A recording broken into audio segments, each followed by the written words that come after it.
Bom dia, gente. Primeiramente, eu queria agradecer a todo mundo que está online com a gente. Hoje é o último dia de evento e todo mundo que esteve aqui, sábado, e que compareceu à festa também. Eu queria agradecer a todos os participantes que aceitaram entrar nesse evento com a gente. Queria agradecer também às intérpretes que estão com a gente. Elas foram fundamental para o nosso R-Design Contornos. E hoje é um dia muito especial porque a gente vai falar sobre muita coisa interessante. Tem movimento estudantil, tem design art, tem UX, tem cenografia. Então, fiquem ligados. E também queria agradecer a Adriana e ao André. A Adriana era minha professora, agora é colega. Ela foi minha orientadora na minha pesquisa, minha e das minhas amigas, Bárbara e Stephanie, sobre design autoral. E André, ele é um designer autoral de mobiliário, ele faz muitas luminárias também, que o trabalho é incrível. Então, eu vou pedir para vocês um pouco se apresentarem, Dri e André, só para o pessoal conhecer um pouquinho de vocês. E muito obrigado mesmo por ter aceitado.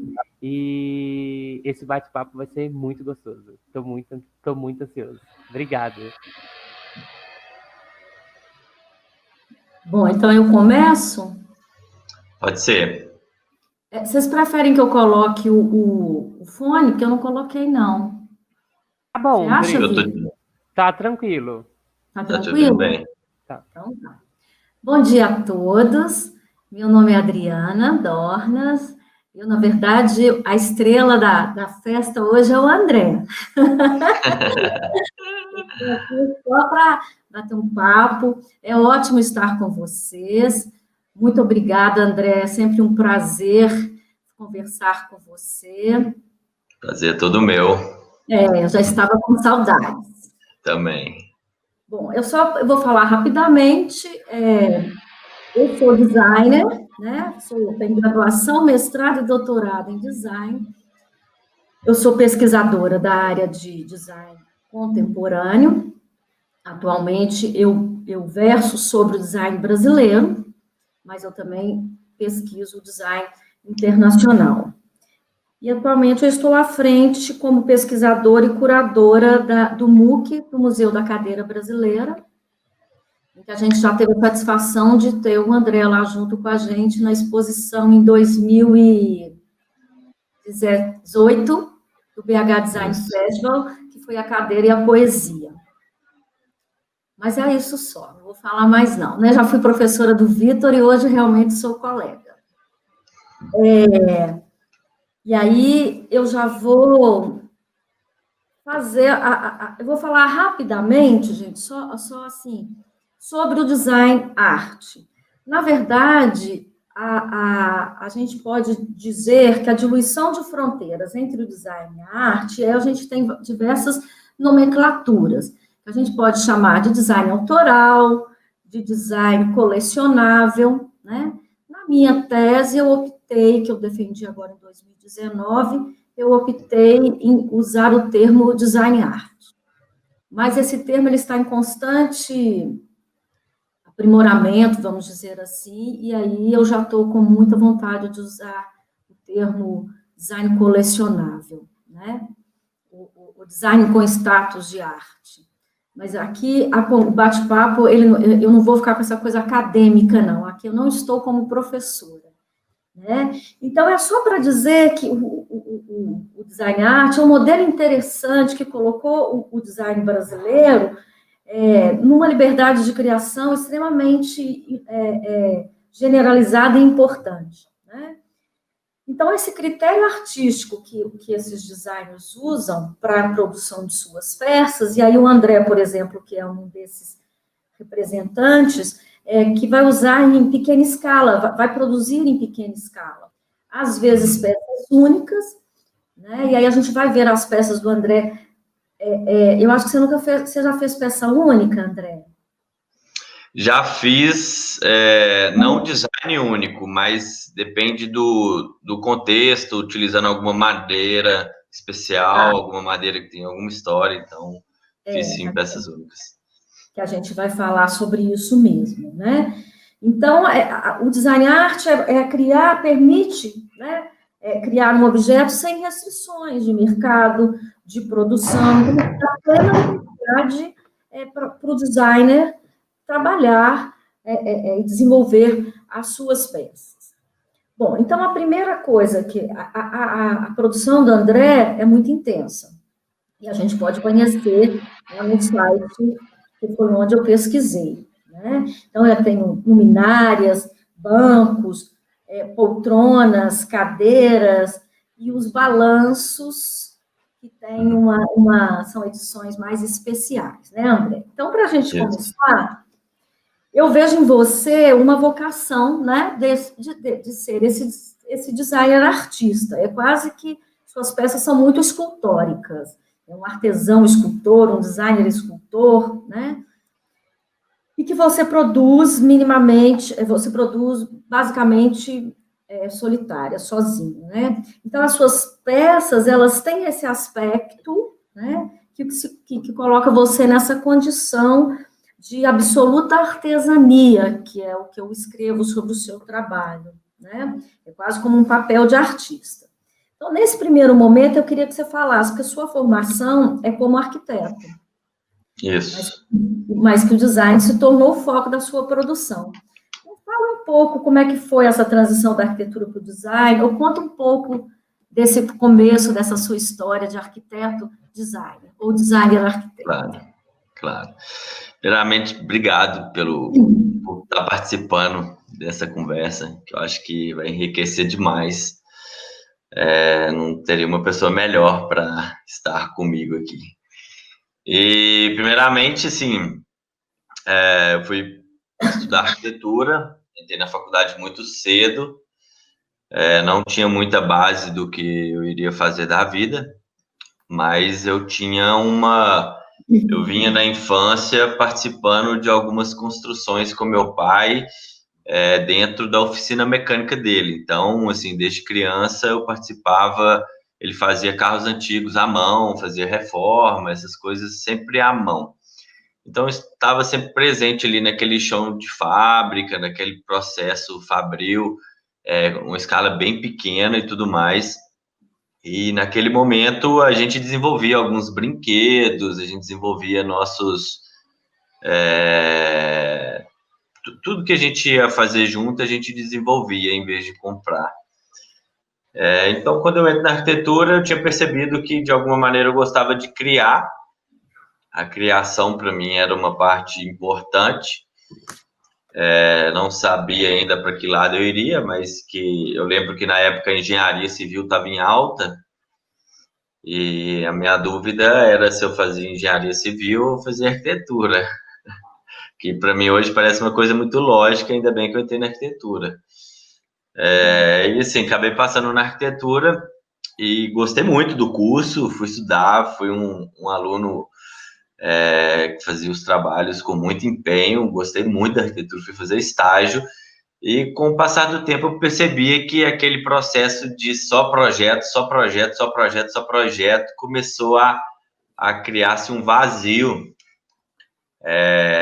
na minha pessoa, assim, faltava uma mão na obra ou algum processo mais interno que eu poderia criar e desenvolver as coisas, as criações. E na arquitetura a gente fica mais na parte criativa, porque a parte construtiva é muito complexa e muito grande, né? É necessário empresas e técnicas muito maiores que uma pessoa poderia resolver. Aí eu começo a ter alguns contatos com mobiliário. Primeiro eu tive contato com um concurso de mobiliário, que era da Maciça, que era uma marca de MDF, que produz MDF. Aí eu lembro que eu vi esse concurso e falei, vou participar, porque assim, acho que vai ser interessante, estar aberto para arquiteto, não estava aberto só para design. Aí eu participei e o resultado foi muito interessante. Eu participei com a Luísa, na época, a Luísa Reis, que hoje é arquiteta também. e a gente ficou em segundo nacional. Então, assim, foi um contato muito interessante, porque foi a primeira vez que eu tive contato com mobiliário e percebi que ali havia um espaço e havia, assim, durante essa criação, a gente colocou mão na obra e eu vi que esse espaço seria bem legal, bem interessante, sim, que cumpriria atenderia uma expectativa minha sobre projetar e criar. E assim eu comecei a participar de outros concursos, e mergulhar mais na parte do mobiliário e na parte da marcenaria. Então, logo eu já estava fazendo curso de marcenaria no Senai, para poder estar prototipando e executando todas as peças que eu projetava para os concursos. Eu ainda não tinha uma visão de comercialização, mas era uma questão mais de desenvolvimento. Então, eu fui aprender marcenaria mais para isso primeiro. E depois eu fui fazer a pós, né? Depois que eu formei, eu fui fazer a pós em design de mobiliário. Aí eu aprofundei de verdade no mobiliário. E nesse meio tempo, durante a pós, eu fui deixando a arquitetura de lado, que eram os projetos de arquitetura, para fazer só mobiliário. E eu comecei a ter as primeiras comercializações e tive resultados melhores em concursos mais importantes, já como profissional. Então, ali eu praticamente foquei e falei, agora não mais faço projeto, já vinha os projetos, já falava, não, agora eu já não executo mais projeto e faço apenas mobiliário e mobiliário autoral. Então, o mobiliário autoral, ele entra muito nessa parte também desde o início. Eu nunca executei mobiliários externos ou de ideias de arquitetos e tudo mais. Eu sempre fui direto para o que eu estava a fim de fazer no momento. E assim estou até hoje. Então, a minha transição da arquitetura para o design foi mais ou menos assim. Pois é, aí me fala, já que você falou das premiações, eu sou um pouco caótica, eu anotei aqui, porque eu vi na sua página, lá no seu site, você ganhou diversas premiações. Eu queria que você falasse um pouco sobre o impacto dessas premiações, né? O impacto que essas premiações causaram, né? Que fizeram dentro da sua premiação é importante, porque é um reconhecimento, né? Como é que você fez modificar, ou qual foi o impacto que elas causaram na produção? Claro, assim, eu tenho certeza absoluta que todos os concursos que eu participei desde o início tiveram um ensinamento profundo, assim, para o que eu poderia fazer posteriormente. Primeiro eu participei desse concurso da Maciça, que chamava Projetando o Futuro, e nesse caso a gente teria que desenhar algum mobiliário utilizando a chapa de MDF, de qualquer espessura, projetando para uma casa pensando na realidade em 2050. Então, de alguma maneira, já era algo meio utópico, assim, porque 2050 a gente não viveu, né? A gente não sabe como será daqui então. Então, a gente teria que projetar uma ideia de como será, né? Para a gente projetar um mobiliário. Então, eu projetei um mobiliário extremamente cheio de funções, que eu acho que seria um pouco na lógica do pensamento. Inclusive, eu era estudante de terceiro período, ou terceiro, quarto período na época. Eu fui um pouco na lógica, assim, que seriam espaços menores, espaços com mais funções. Então, eu projetei algo extremamente complexo, assim, e sem fazer cada mobiliário, cada peça, a gente gastava 99,5% da chapa. Então, a gente tinha um lixo muito pequeno, né? Então, a gente pensou no resíduo também. E a gente foi classificado, e a gente foi para São Paulo apresentar o projeto e tudo mais. E no momento a gente chegou e todo mundo falava, nossa, esse projeto seu é maravilhoso, com certeza vocês ganharam, porque a gente já viu os outros e tudo mais. E na hora que a gente foi apresentar, os jurados eram pessoas importantes no mobiliário brasileiro. Eu não lembro o nome deles agora, mas foram pessoas que eu encontrei em outros concursos depois, importantíssimos, assim. Então, eram pessoas que tinham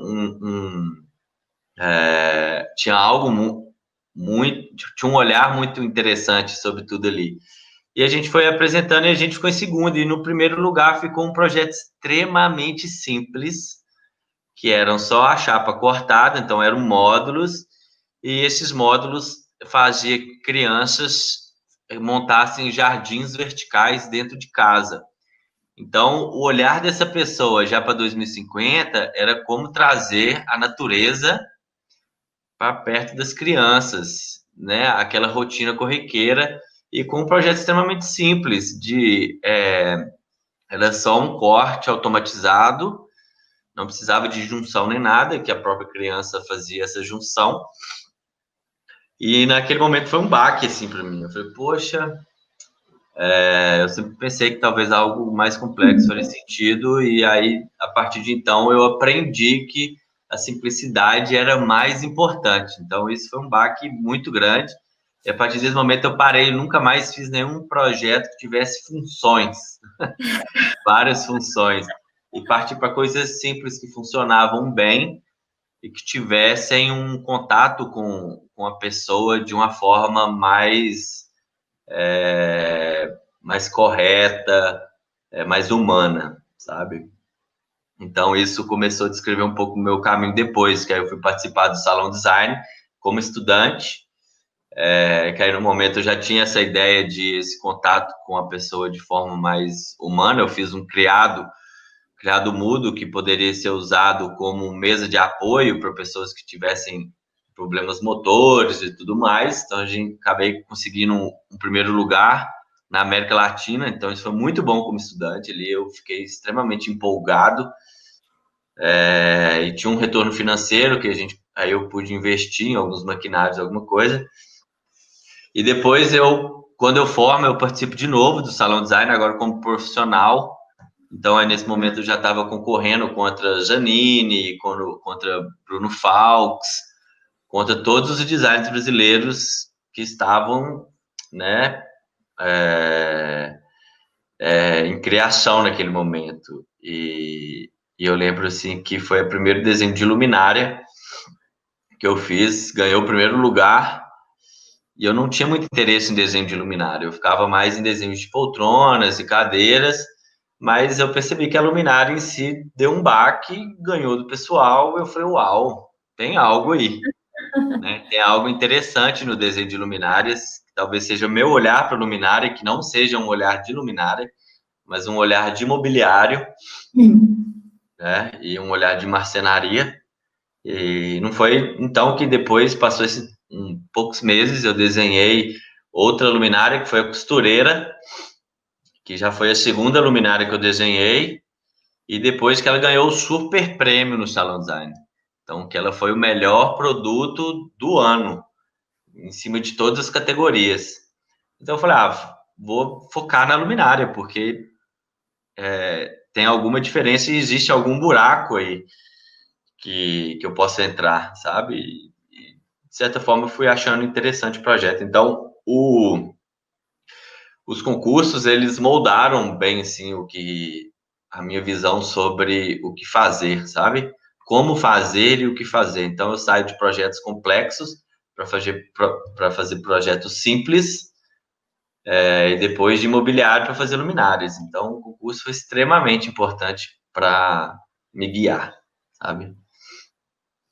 Pois é, uma coisa importante, né, gente? Porque, só pegando a fala do André, enquanto estudante, ele já participou de premiações, e é o que eu falo sempre com os meus alunos. É importante participar de concursos, de quais sejam, né? Esse muito interessante da Maciça, né? Porque trabalhou com a ideia que você tinha que ter um conceito, quer dizer, você quer morar em 2050, então você tem que prospectar, né? E aí acaba que a pessoa ganha mesmo, né? E o André me parece assim, eu também já participei de vários concursos, e quando eu era estudante, ganhei alguns, perdi a maioria, assim, não ganhei a maioria, porque isso faz parte. Para ganhar a gente tem que perder, né? E Exatamente. a gente tem que participar várias vezes.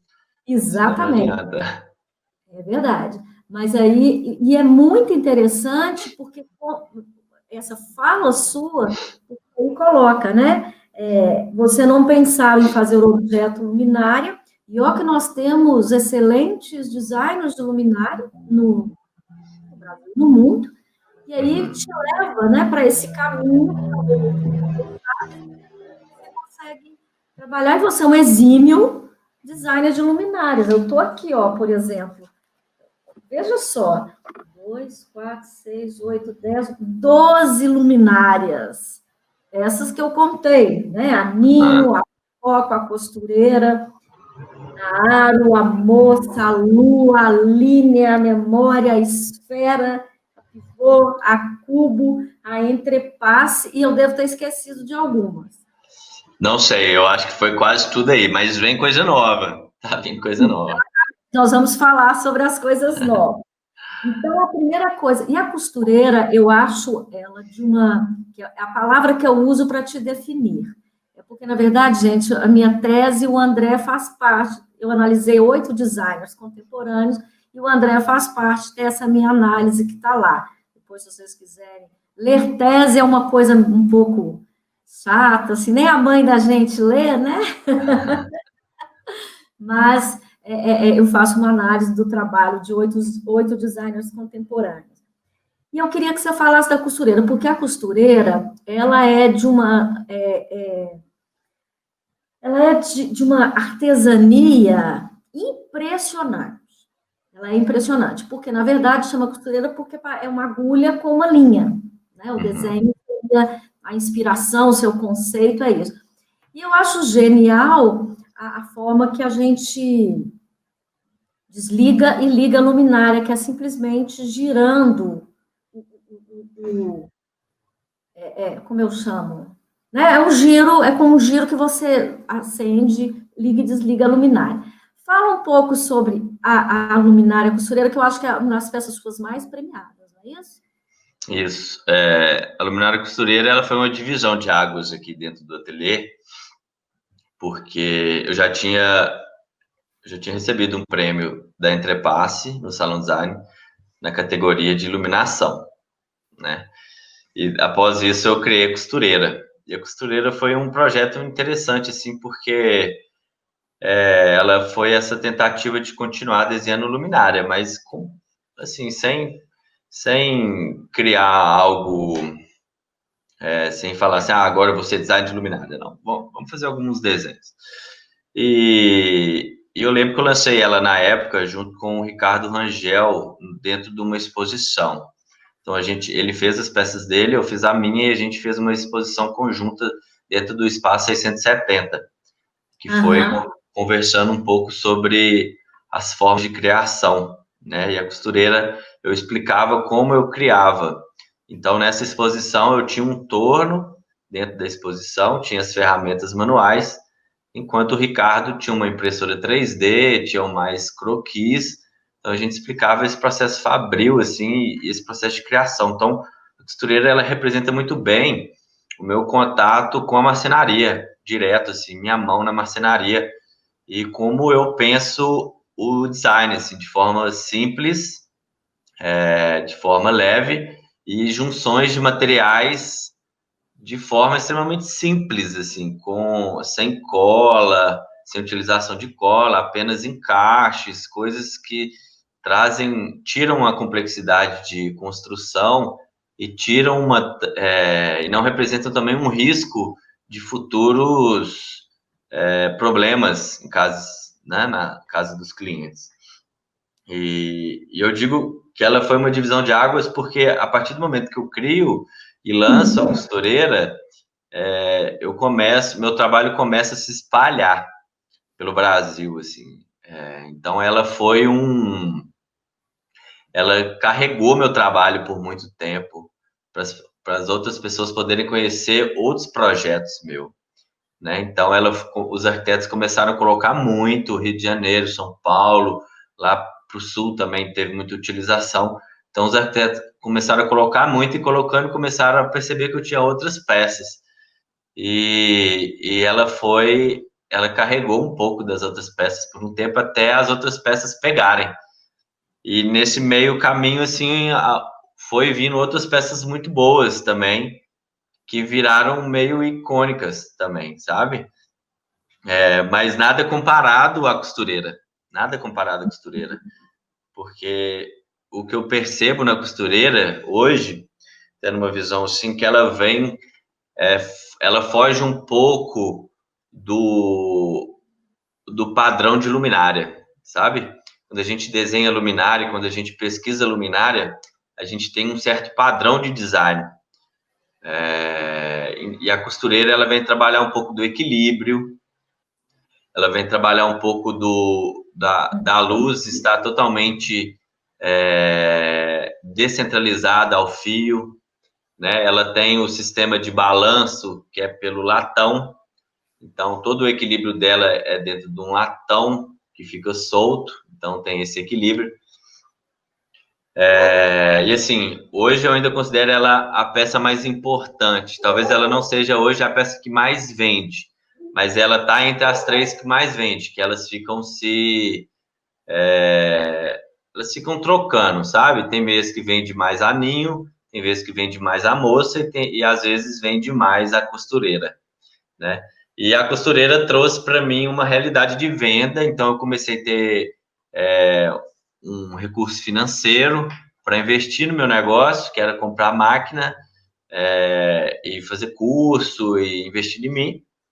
Ela trouxe isso para mim e a partir disso eu pude fazer muito mais projetos mais complexos e tudo mais. Então ela é extremamente importante, ela é um troféuzinho que eu tenho. E quando eu entro no concurso com ela, que é o Salão Design, foi muito interessante que eu entro na categoria de luminária. E nessa época a premiação era assim, você sabe que você vai ser premiado, então você é chamado para o evento lá no Sul, mas você não sabe que tipo de premiação que você vai receber. Você pode receber na categoria de iluminação, primeiro, segundo, terceiro lugar, ou existe uma categoria que é a premiação geral, que os 3 melhores projetos do concurso inteiro, que seriam os 3 melhores projetos da América Latina inteira. Aí eu fui, aí passa a categoria de iluminação, não recebi, falei, uai, então esse projeto está mais longe, né? Aí começa a premiação do geral, que era que aí ficou entre eu, um projeto do Zanini, e um uruguaio, que tinha feito um projeto muito interessante também. E eu acabei ficando em primeiro lugar. Então a costureira foi um baque assim, uau! Sabe? Era para chorar praticamente, porque era um evento extremamente interessante, a gente tinha viajado e tudo mais. E de novo, o Salão Design é muito legal porque ele te dá uma premiação em dinheiro, né? Uhum. E é muito considerável. Então, assim, para o design, isso é muito importante, porque a gente precisa, né? Então, se a gente investe em concurso, porque é um investimento, a gente faz projetos mais complexos para entrar em concurso e tudo mais, e o retorno financeiro é muito importante também. Então, não tem mais o que falar da costureira. A costureira chegou para mim no momento certo, de uma maneira certa, assim. Que genial. É muito bom mesmo. E aí também, quando você fala que a costureira te colocou no Brasil inteiro, mas também, e com isso depois você tem um reconhecimento internacional, porque eu vejo que você participou do catálogo Piazza, que é da Casa de Leilões Piazza, né, que é a edição brasileira, que até onde eu tive conhecimento, 2019 não aconteceu, né? Uhum. Você está no catálogo 18 e 17, exatamente. Isso. Você está no catálogo 17 e 18. Não sei como é que vai ficar essa coisa aí de 2020, porque realmente 2020 é um ano. Eu até tive contato, está tendo um do mundo árabe, lá eu vi já o catálogo. Mas aí eu queria falar assim, porque a tornearia é a sua marca registrada, né? E aí eu queria, depois, você vai falar da sua rotina, mas assim, porque eu percebo que 2020 nós estamos vivendo um ano atípico, Eu não vou entrar aqui em detalhes, né? Que nós já começamos a viver um ano atípico desde 2018, mas 2020 está sendo essa loucura que a gente não sabe quando vai acabar, onde vamos chegar. E eu vejo que você está extremamente produtivo, porque aí eu vi a sua poltrona a pulso, que é de agora, que eu acho que é uma criação, pelo menos ela apareceu agora na pandemia, a solo e a rede. Isso. Eu queria que você falasse sobre elas. É muito interessante, assim, eu fiz uma mudança de vida que veio junto com a pandemia. Então, quando começou a pandemia, eu estava mudando de casa, de ateliê e de rotina, praticamente, assim. E veio tudo junto. Nesse início de ano, eu dei um passo que era... Eu já não conseguia atender comercialmente todos os clientes que buscavam minhas peças. Então, eu fui buscar algumas pessoas que poderiam estar em conjunto comigo, trabalhando em conjunto para poder fazer um trabalho mais extenso. Então, primeiro eu chamei a Elisa para trabalhar comigo, da marcenarita, que ela ficaria numa parte Na verdade, ela pegaria o meu trabalho e estudaria de uma forma como a gente poderia crescer, continuando esse trabalho sólido que eu estava fazendo, mas que eu poderia permanecer em crescimento e atender os clientes e tudo mais.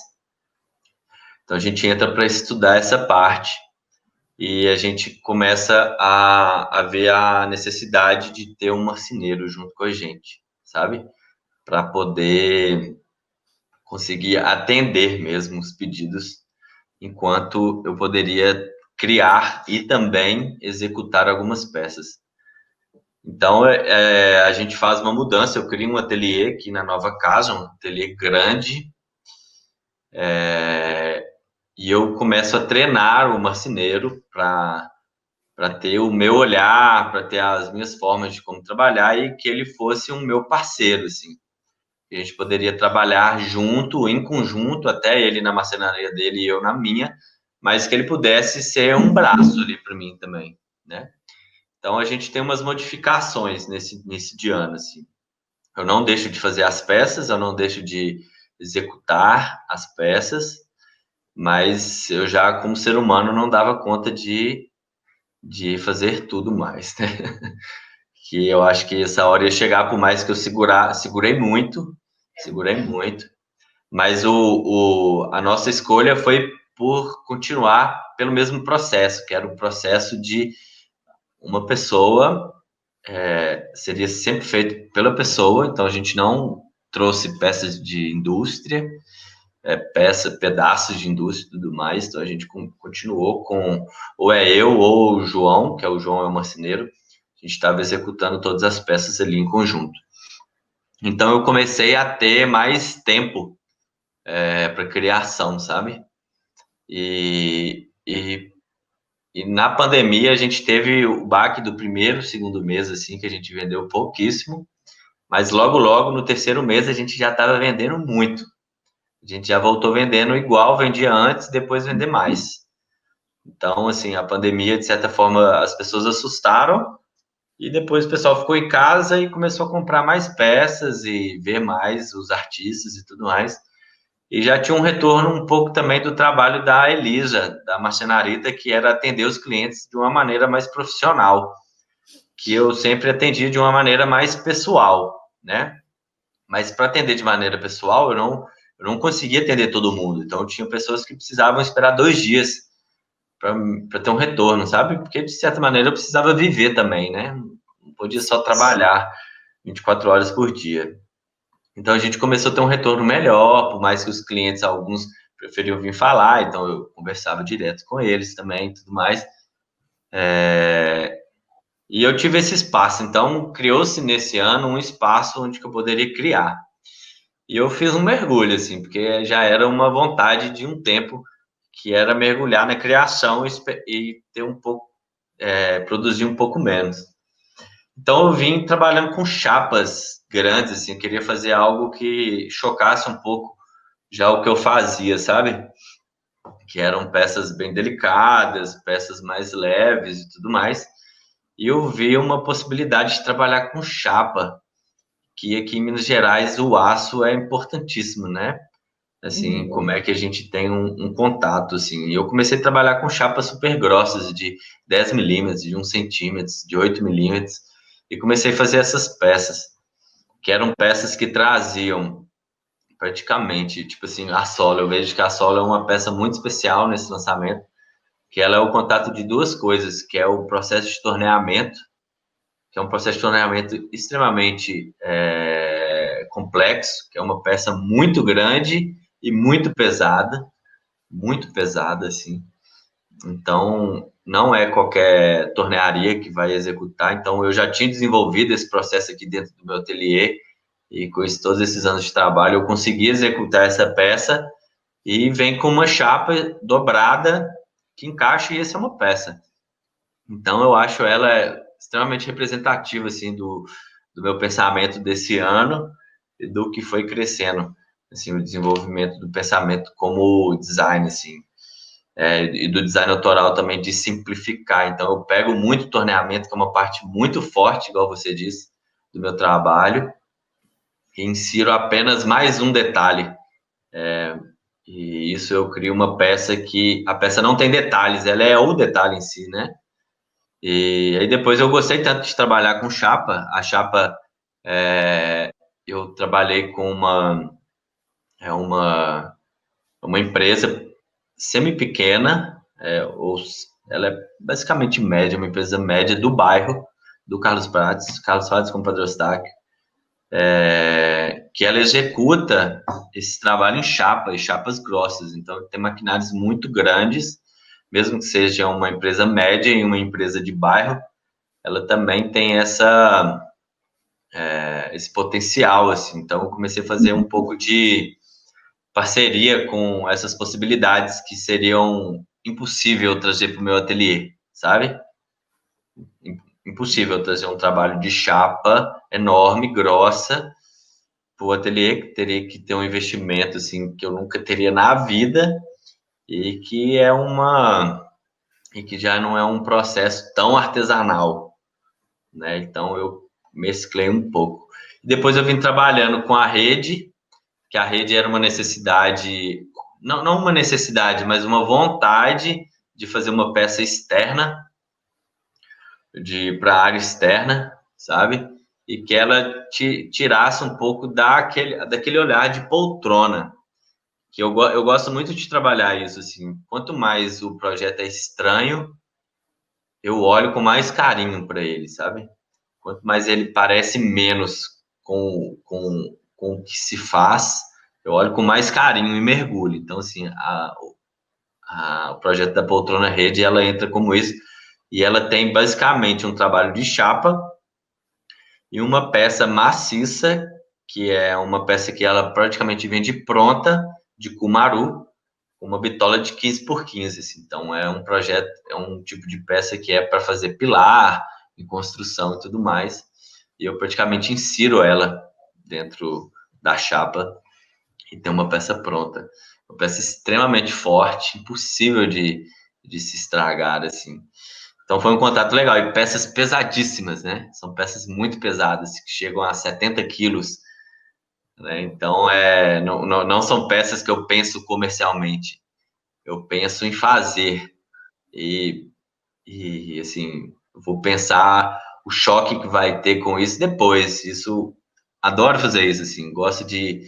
As pessoas chegam assim e falam, nossa, André, essa peça é linda, mas quanto que é a peça? 70. Falo, não acredito, como assim? Eu falo, é isso aí. E o choque dela é isso, essa é pesada.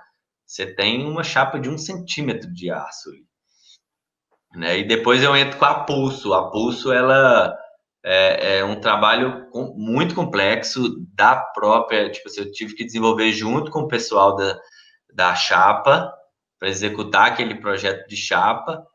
E o projeto da marcenaria também é um projeto muito mais complexo. Então, eu pego esse trabalho que eles fazem, eu dou uma somada com o que eu gostaria de fazer e jogando junto com eles a gente chegar numa forma construtiva que é diferente para eles, diferente para mim, e que pudesse fazer uma peça bem complexa em termos de marcenaria e de trabalho com chapa. Então, assim, eu dei uma mergulhada nesse tempo sobre novas criações e foi muito importante, assim, sabe? Desfocar um pouco da empresa de si, porque acaba que vira uma empresa que você tem que trabalhar o comercial, você tem que trabalhar o atendimento ao cliente, trabalhar tudo. E eu mergulho dentro do ateliê. E foi ótimo, assim, foi uma imersão muito boa que está trazendo um novo trabalho. Então, as peças que chegam novas agora, elas chegam com uma cara um pouco mais imersa, sabe?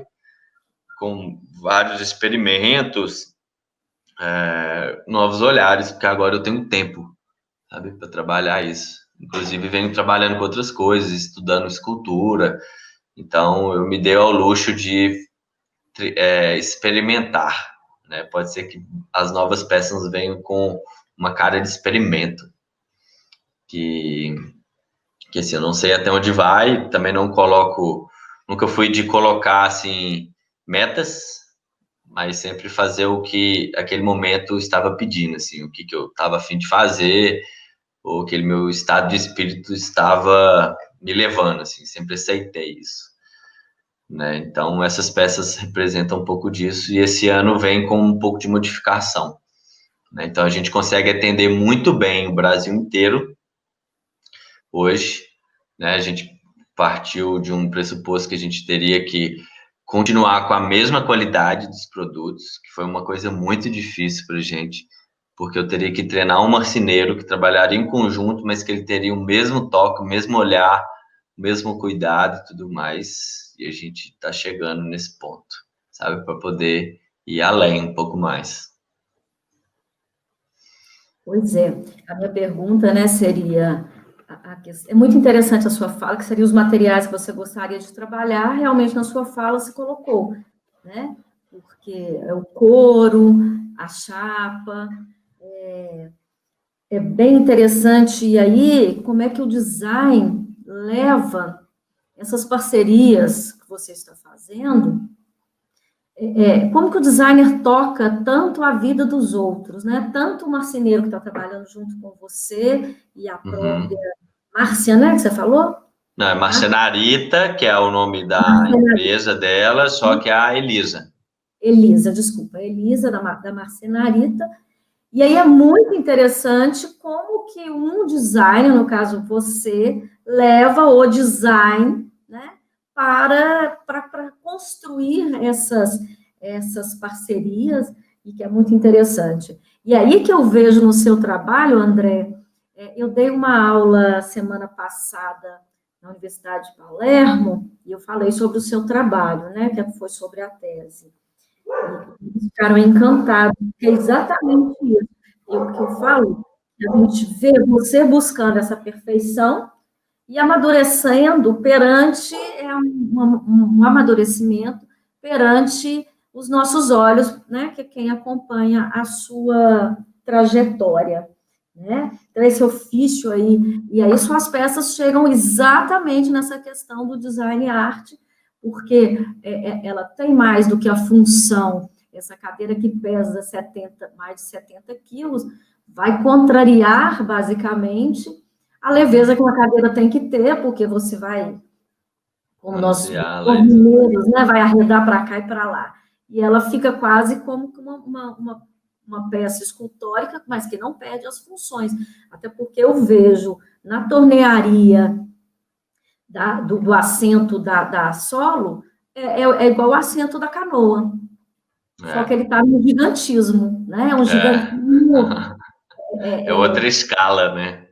Eu ainda não tive a oportunidade de ver a peça de perto, mas logo, logo eu quero aí no seu ateliê ver, né?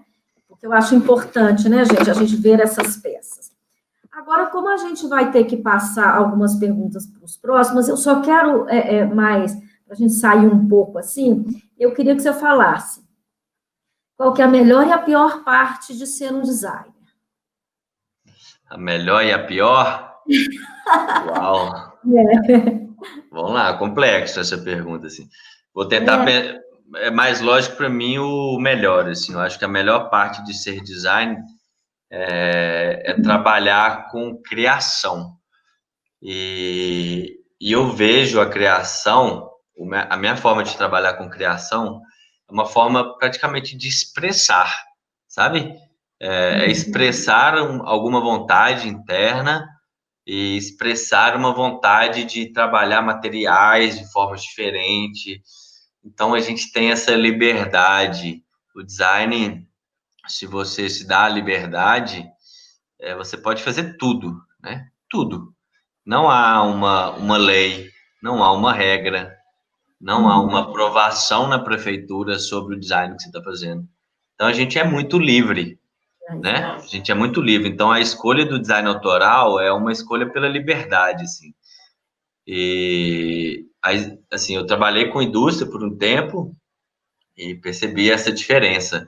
Quando você está trabalhando com a indústria e desenhando peças que vão ser produzidas industrialmente, comercializadas em larga escala, como você entra dentro de alguns padrões necessários para essa circulação e que foge um pouco dessa liberdade.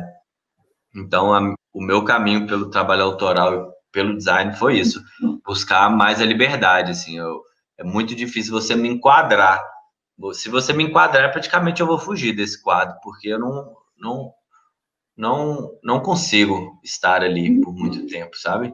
Foi o que acontecia quando eu fazia estágio de arquitetura. Dava 6 meses, 8 meses, eu falava, gente, não aguento ficar aqui mais.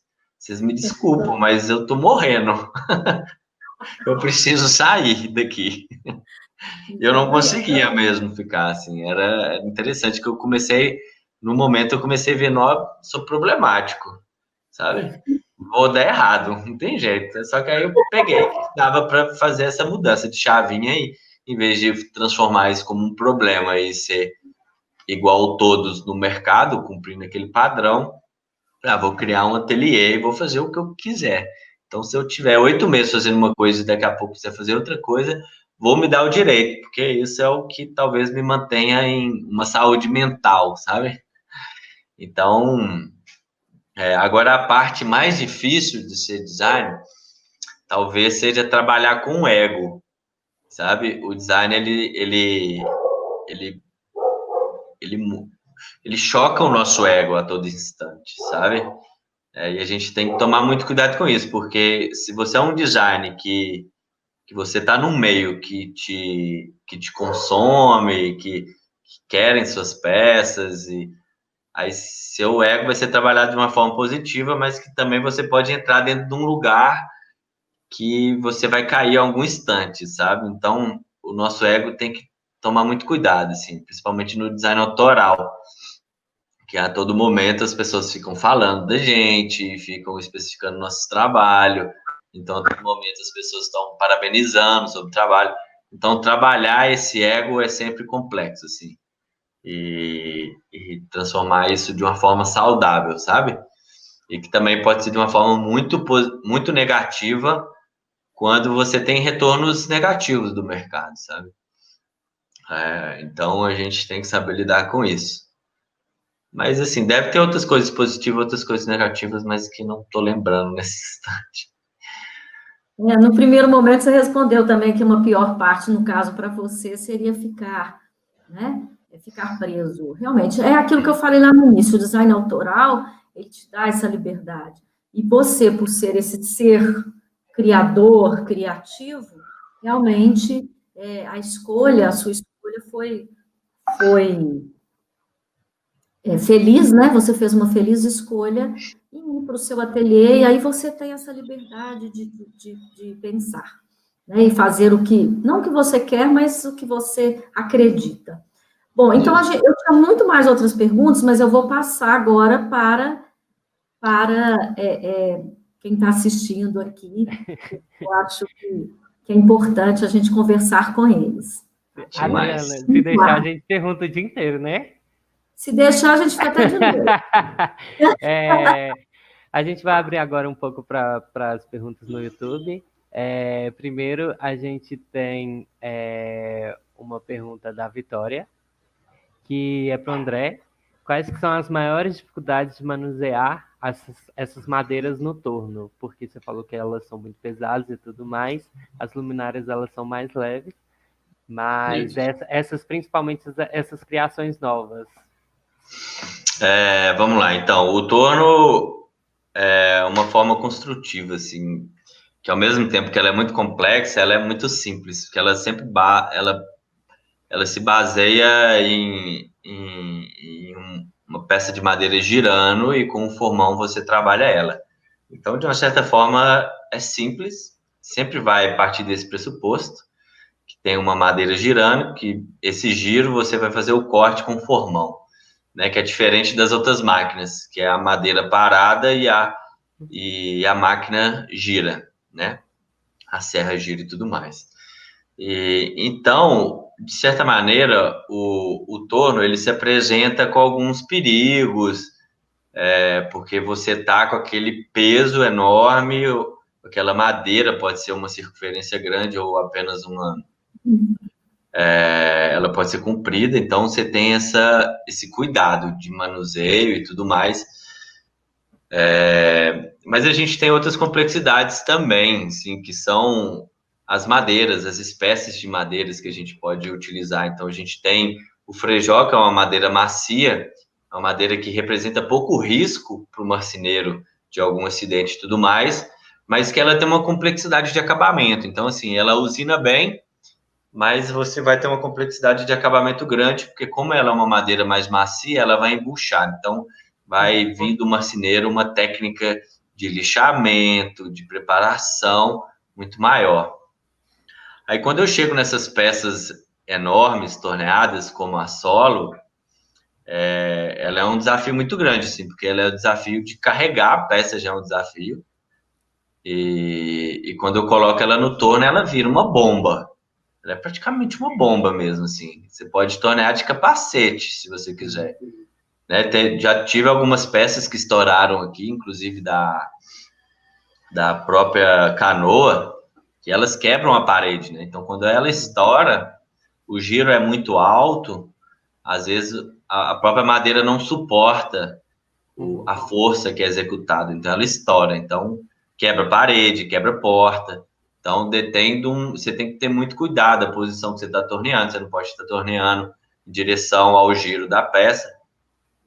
E no caso da solo foi assim, foi muita coragem e colocar todo aquele aprendizado de anos de torno para fazer essa execução, assim. Inclusive, se eu precisar terceirizar ela, eu não encontrei ninguém para fazer. Não existe ninguém que tem coragem e está disposto a executar ela, sabe? Então a gente tem essa, tipo assim, igual eu vou fazer a solo. É uma peça muito grande, eu não vou colocar uma madeira pesada, porque aí seria impossível. Então eu trabalho com frejó, então eu vou ter uma dificuldade de acabamento, mas que eu tenho um peso menor e uma qualidade de usinagem melhor também, sabe?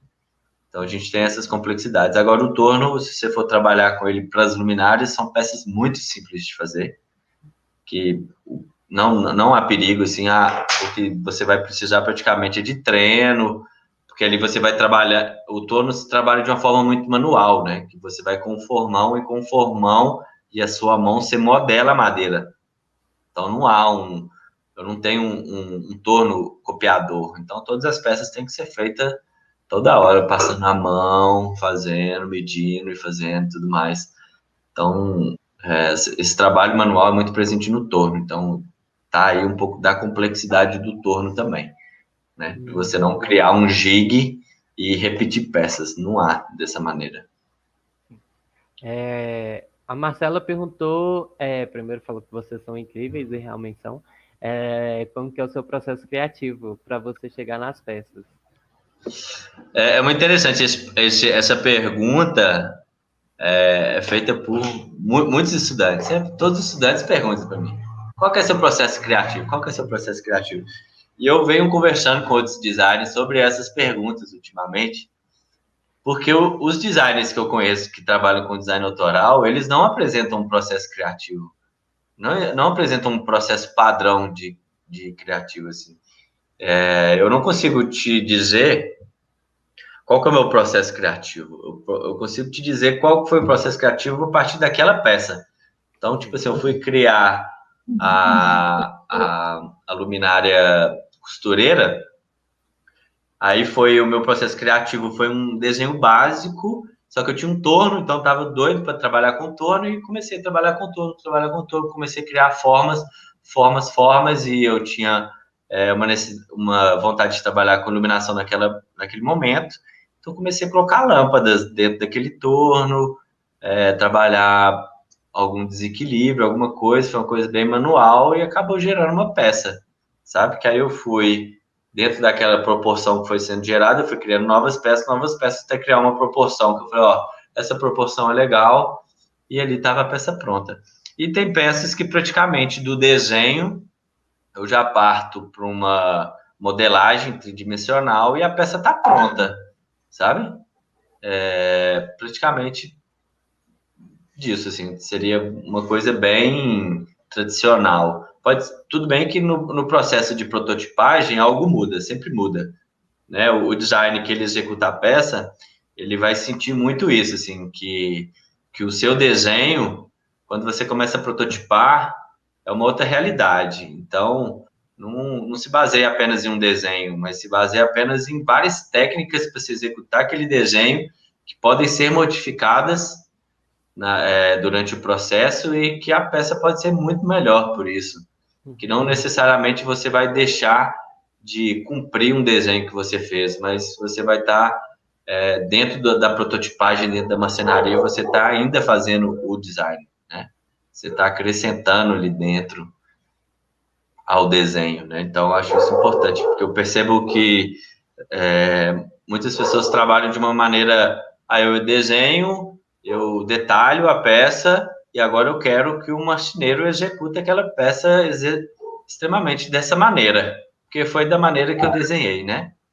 Eu acho que quando o designer ele sai dessa zona de conforto e ele parte para participar desse processo de execução, ele não precisa mesmo ele executar, porque isso é uma parte que alguns vão querer, outros não, mas ele está dentro daquele lugar de execução junto com o marceneiro e entender tudo que se processa para se chegar àquela peça e poder modificar e fazer o design ali dentro também, acho isso riquíssimo, sabe?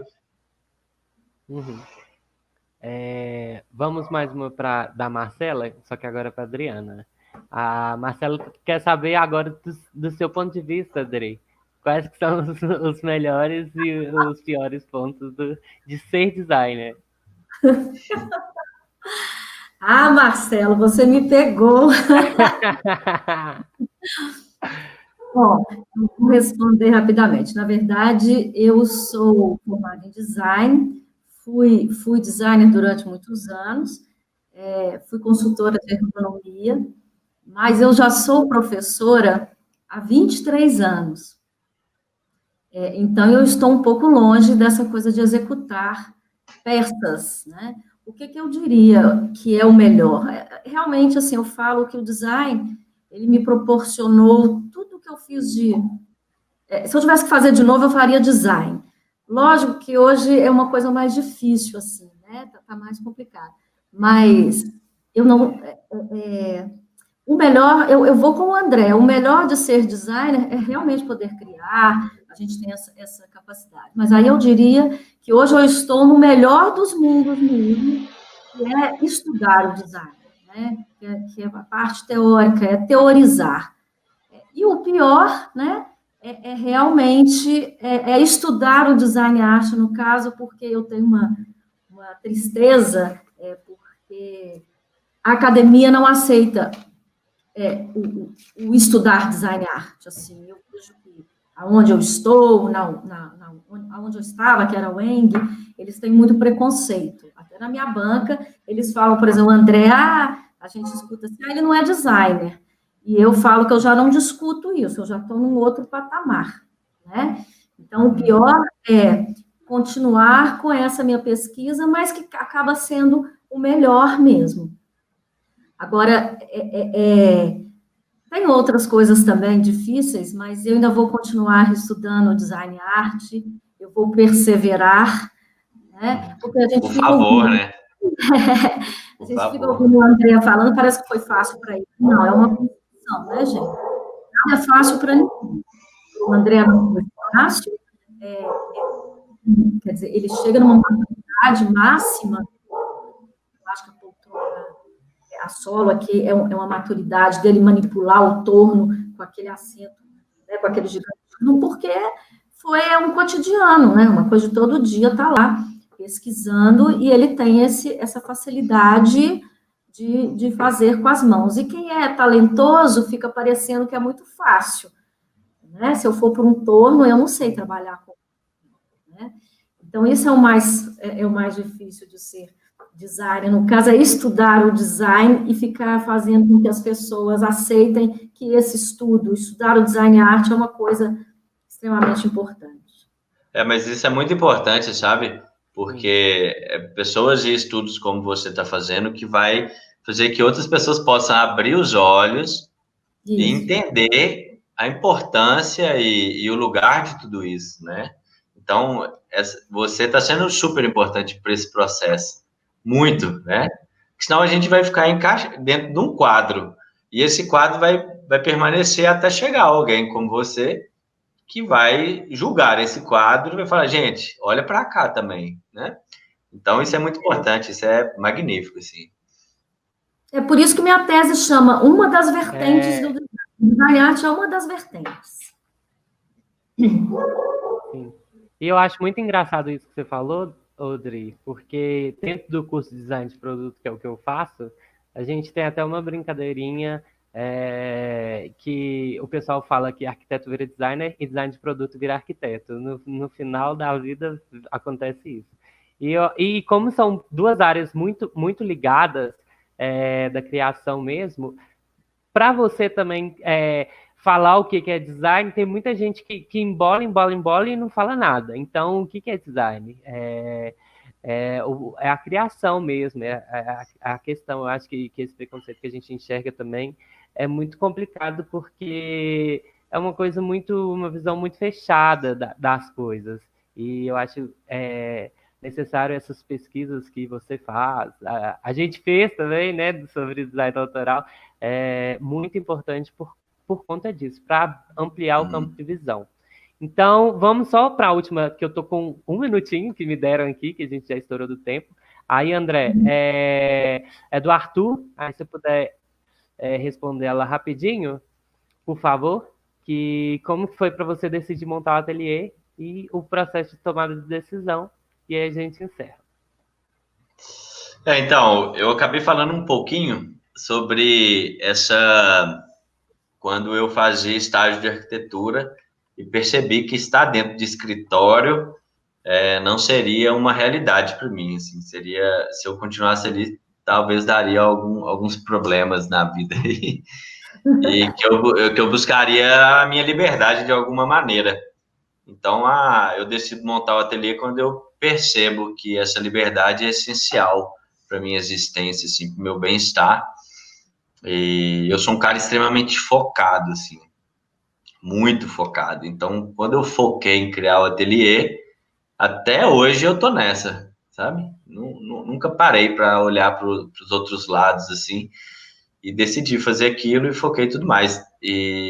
Eu julgo o processo de decisão para mim foi muito fácil, assim, porque foi quase meio lógico, assim, foi um buraco que eu encontrei de sobreviver com todas as minhas vontades e dificuldades com a vida, de sobreviver nesse mundo, assim, de estar dentro do ateliê, de criar a minha vida, meu mundo ali dentro, sabe? De conseguir lidar com as coisas, só que eu tenho o meu mundo. Então, eu tenho meu processo de criação, que eu estou viajando na maionese, mas tudo é muito importante para a minha essência. Então, julgo ser uma coisa muito natural, assim, e foi de um foco impressionante que não parou até hoje, sabe? Beleza, então. Gente, muito obrigado. Foi super bom. E a gente tem um fórum, que é o Discord. Eu vou mandar mais informações para vocês. Aí, se o pessoal tiver mais perguntas, eu pego aqui, mando para vocês. E vocês quiserem entrar e responder lá, porque é muito tranquilo também e eu mando para vocês. Pode ser? Claro, vai ser um prazer. Obrigado, viu, gente? Eu que agradeço, obrigado pela oportunidade. Obrigada. Tchau.